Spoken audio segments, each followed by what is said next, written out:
Revoke Vault Azure Auth is a critical process that ensures the security and integrity of your Vault infrastructure. This guide provides a step-by-step tutorial on how to revoke Vault Azure Auth.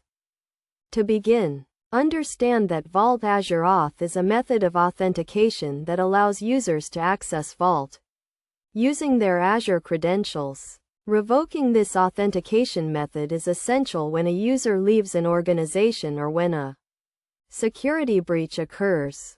First, access the Vault console and navigate to the authentication section. This is typically done by logging into the Vault UI and clicking on the authentication tab.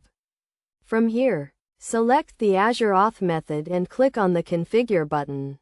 Next, identify the entity or user that you want to revoke access for. This can be done by searching for the entity in the Vault console or by using the Vault CLI command to list all entities. Once you have identified the entity, note down the entity ID.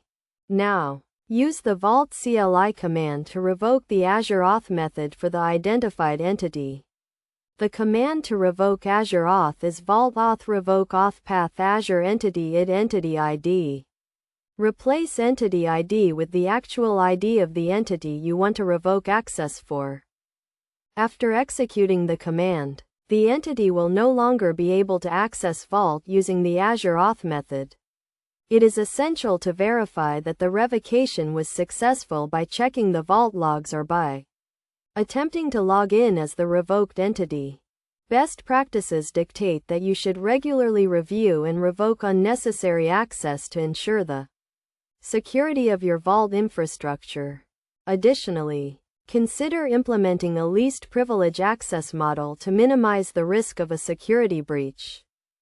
In conclusion, revoking Vault Azure Auth is a straightforward process that can be completed using the Vault CLI command. By following the steps outlined in this guide, you can ensure the security and integrity of your Vault infrastructure. Regularly review and revoke unnecessary access to maintain a secure environment.